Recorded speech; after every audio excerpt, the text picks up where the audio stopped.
It was one of those cold Los Angeles nights when the city feels half asleep.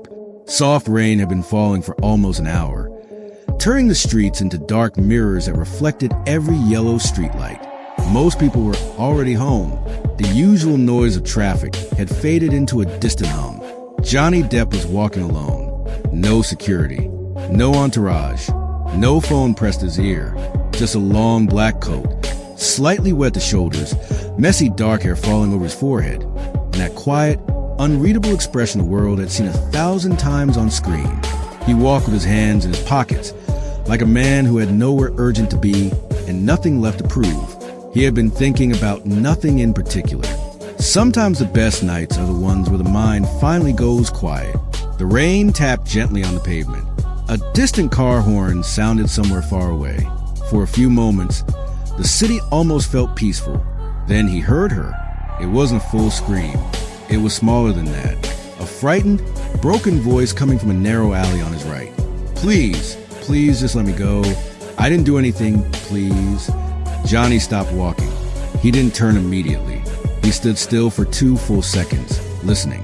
The voice came again, higher this time, full of panic. He slowly turned his head toward the alley. The entrance was dark, lit only by a single weak light fixed high on the wall. Shadows moved inside. He started walking toward it. Not fast, not slow, just steady. Inside the alley, 3 men had cornered a young woman. She looked no older than 20. She wore a gray hoodie and dark jeans. Her bag was clutched tightly against her chest.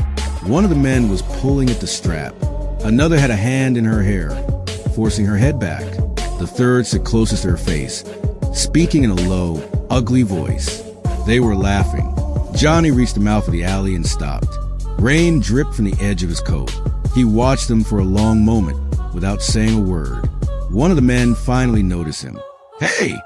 The man called out, still holding the girl's hair. "Keep walking, old man. This doesn't concern you." Johnny didn't move. He took a slow breath, then spoke. His voice was quiet, almost gentle, but it carried clearly through the rain. "I think it does." The 3 men turned fully toward him now. When they saw his face under the dim light, one of them let out a short laugh. "No way is that? Nah, can't be." Johnny stepped into the alley. The light caught the sharp lines of his face. "Let her go," he said simply. The man who had been pulling the bag stepped forward, chest out. "You lost, Hollywood? This is a private conversation. Turn around before you get hurt." Johnny looked at the girl for the first time. Her eyes were wide and full of tears. She was shaking so hard the bag strap was trembling in her hands.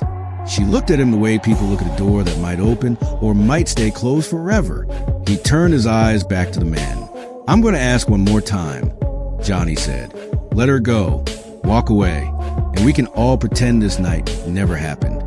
The biggest of the 3 men walked right up to him and shoved him hard in the chest. "Or what?" Johnny looked down at the hand on his coat. Then he looked up into the man's eyes. There was no anger in his face, only a calm that felt colder than the rain. In one smooth motion, he grabbed the man's wrist, twisted it sharply, and forced him down onto one knee. The man cried out. Johnny didn't raise his voice, or I stopped being polite. The other 2 men moved at the same time. One pulled a small knife from his pocket. The blade flashed under the weak light. The second man came from the side, swinging a heavy fist. What followed was not a long, cinematic fight filled with flying kicks and slow-motion punches. It was short, ugly, efficient. Johnny stepped inside the knife's reach, caught the wrist, and slammed it hard against the brick wall. The knife fell and skidded across the wet ground. At the same moment, he drove his elbow backward into the second man's stomach, folding him in half. The first man tried to stand again. Johnny turned and hit him once, clean and solid, across the jaw. He dropped. The man with the knife came again, desperate now. Johnny caught him by the collar, spun him, and threw him into the wall. The impact knocked the air out of his lungs. He slid down and stayed there. In less than 40 seconds, all 3 men were on the ground. Johnny stood over them, breathing steadily. Rain ran down his face and dripped from his chin.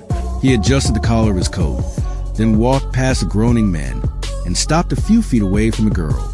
She was still pressed against the wall, clutching her bag like it was the only solid thing left in the world. Johnny kept his distance. He raised both hands slightly, showing her he wasn't going to come closer. "It's okay," he said, voice much softer now. "They're not getting up. You're safe." Her lips were trembling. She tried to speak, but only a broken sound came out. Johnny glanced back at the men, then looked at her again. "Can you tell me your name?" She swallowed hard. "Ava," she whispered. "Ava," he repeated gently. "I'm Johnny. I'm not going to hurt you. I just need to know if you're injured. Did they hurt you?" She shook her head quickly, then nodded, then shook her head again, confused by her own fear. "My bag. They were trying to take it, and he grabbed my hair." Johnny nodded once.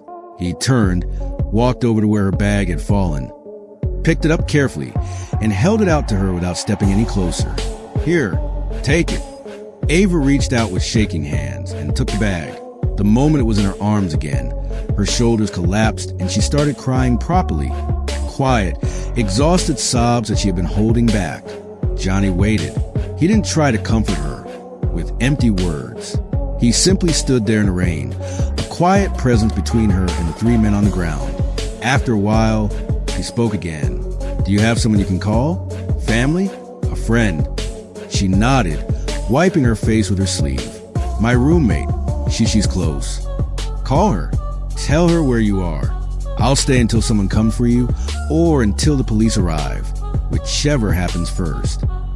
Ava pulled out her phone. Her fingers were still shaking so badly, she almost dropped it. Johnny watched the three men without expression. One of them tried to push himself up onto his elbows.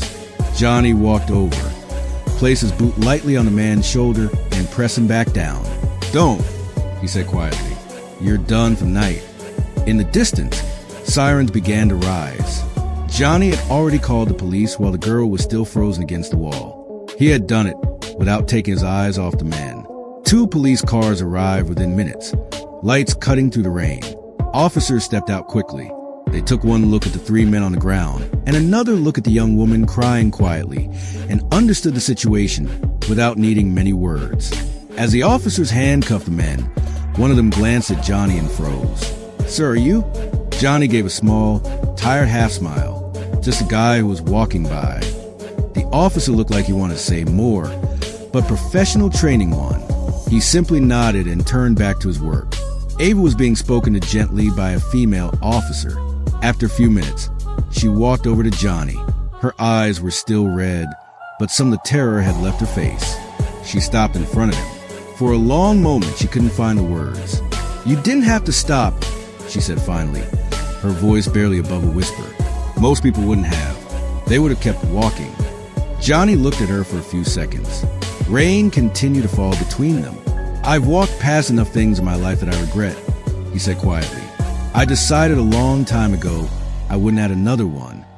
Ava's eyes filled with tears again, but this time they were different. "Thank you. Really, I don't know what would have happened if you hadn't." She couldn't finish the sentence. Johnny nodded once. "You're going to be okay, Ava.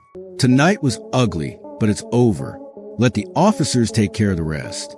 Go home, lock the door, call the people who love you." He reached into the inside pocket of his coat, took out a small folded piece of paper, and wrote something on it with a pen. Then he held it out to her. "This is a number. If anything like this ever happens again, or if the fear doesn't go away in the next few days, or even if you just need someone to tell you that what happened wasn't your fault, you can call it. I'll answer."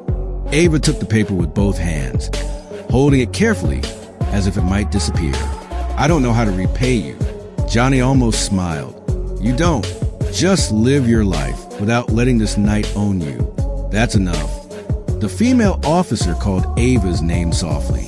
It was time to go. Ava looked at Johnny one last time, then turned and walked toward the police car. Just before she got in, she looked back once more. Johnny gave her a small nod. She nodded back, and the door closed. The 3 men were already in the other car. The alley was suddenly quiet again, except for the sound of rain and the low voices of the remaining officers. Johnny stood there for a while longer, alone. He looked at the wet ground, at the place where the girl had been standing, at the dark walls of the alley. Then he turned and walked back out onto the main street. His coat was heavy with rain. His hair was completely wet now, but his face was calm.